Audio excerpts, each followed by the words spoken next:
Thank you so much, Mr. Cleese, for your enthusiasm and your dedication and for being here today. Next, I'd like to introduce a member of Provincial Parliament for Welland, Mr. Peter Kormos. He too had presented a private member's bill and is very supportive of this cause. Mr. Kormos.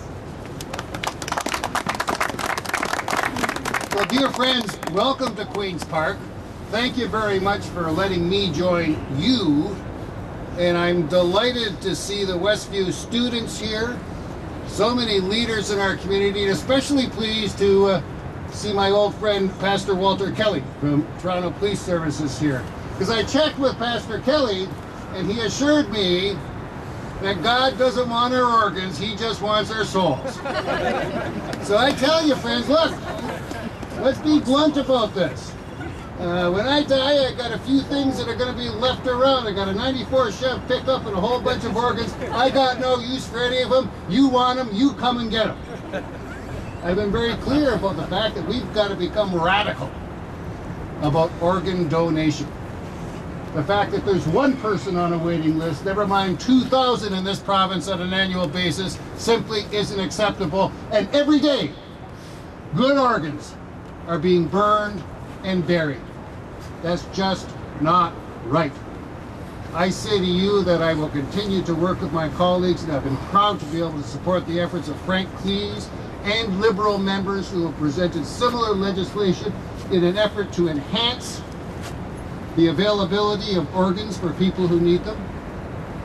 And I'm going to continue to fight along with so many others across this province to try to dramatically change the culture in Ontario so that organ donation isn't the exception, it is the norm.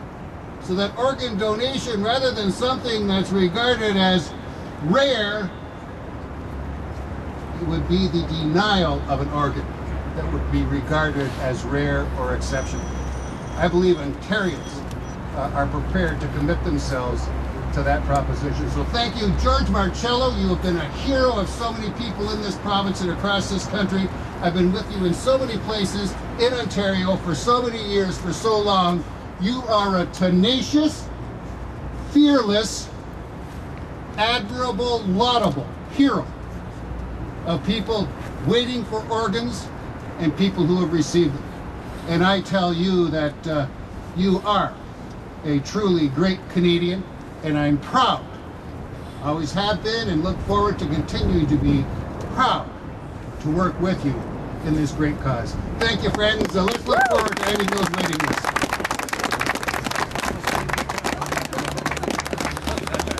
Thank you so much, Peter Kormos. And now I'd like to introduce a representative of the Toronto Police Services, Chief Bill Blair, had wished to be with us. He's away. This is Staff Superintendent Peter Slowly, who has been braving the cold for us. Thank you so much. Peter Slowly.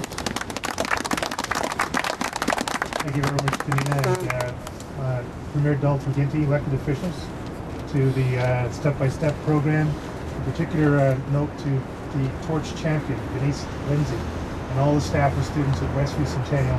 I bring greetings on behalf of Chief Blair and all the members of the Toronto Police Service. I want to recognize Staff Sergeant Scott Gilbert here, and of course PC Teoban, who's a real champion for this cause as well. I oversee traffic services for the Toronto Police Service. Last year in the City of Toronto we had 51 traffic fatalities. That's a big number, but it's actually the lowest number we've had in 50 years. But even then, all those 51 tragedies, there's an opportunity for a chance for life, for the continuation of life through organ donation. Every tragedy brings that type of opportunity. So the Toronto Police stand firmly behind programs like this. It's a great chance for ordinary people to become heroes in life, even in their moment of death.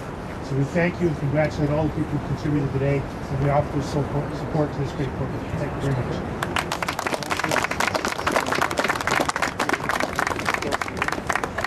Thank you so much, Staff Superintendent Peter Slowly. I'd like to acknowledge that the van that you see behind us, George has asked me to acknowledge that it was donated by Bobby Curtola.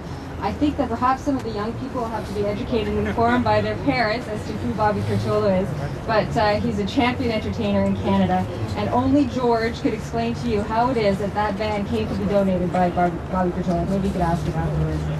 But that's the kind of stuff that happens to George as he travels and walks across this country with his message of hope. I would also like to acknowledge the Castillo family. Mr. and Mrs. Castillo are here. They're here to celebrate the memory of their son, Manny Castillo, who tragically passed some time ago, and they made the very heart-wrenching decision to donate his organs.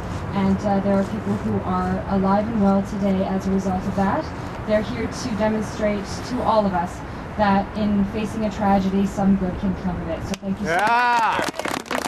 Mr. Castillo, we're here today to honor the memory of your wonderful son. Thank you. And now, a man who certainly knows emergencies, Emergency Medical Services Chief Farr. Thank you for joining us, sir. Good afternoon, Premier, members of Parliament, ladies and gentlemen. I'd first like to thank George Marcello and the organizers of the Step by Step Organ Transplant Association for inviting me here today to be part of this wonderful event. I'd also like to acknowledge Venice Lindsay. She's a great example of youth in action in our great city. Venice continues to devote her time and energy to improving her community. Everything from collecting pledges to feeding hungry children to beautifying her neighborhood by planting trees to raising awareness about organ and tissue donation. Venice, we all congratulate you on behalf of the great volunteer work that you do each and every day.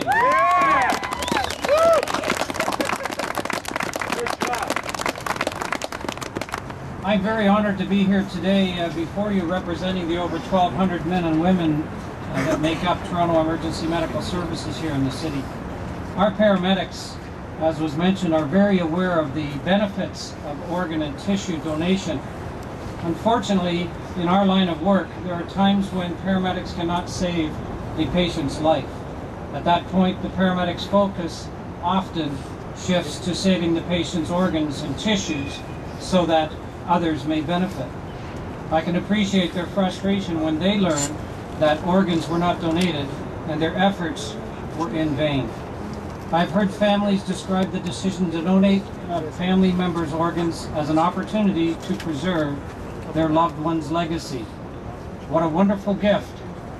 However, unfortunately, Canada currently has one of the lowest rates of organ donation in the entire world. I would like to echo the comments here today about the need for change, and I encourage everyone to sign your donor card and to answer the donor question on your OHIP card. And more importantly, to discuss the desire to donate your organs with your family. The staff at Toronto Emergency Medical Services are so very proud to support organ and tissue donation and the Step by Step Association and the Torch of Life campaign. I would like to close with a quote from George Marcello. He said, "We can save every single person on the organ transplant waiting list. We just need your help to get the word out." Thank you very much.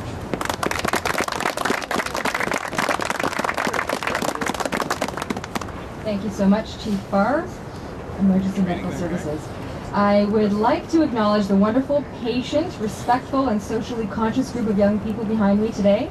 Representing this wonderful group of young people is their principal, Randy Palermo, Westview Centennial Secondary School. Mr. Palermo.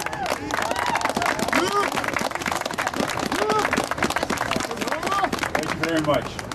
Premier McGinty, elected officials, and our welcome guests today. Thank you for being here. It's an honor to be here and to support my students who are involved in today's event. I'd like to start with a few thank yous. First of all, George, to you and your team, congratulations and thank you on the tremendous work you've done around this cause. I'd like to also say a very heartfelt thank you to Constable Ojo, who's over in the... Yeah!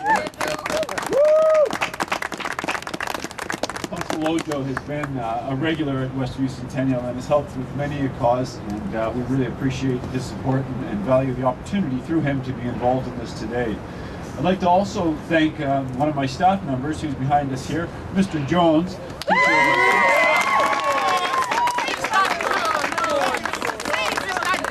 Mr. Jones, along with a few other staff members, have been instrumental in putting together today. We have our student runners who were intricately involved, but also our students behind us who are here to support their student colleagues today. Venice was our champion, but we did have 5 other runners today. A number of these students, as was just mentioned, our students are very socially conscious, socially aware. And a number of the students that are here today are part of our Students in Action group.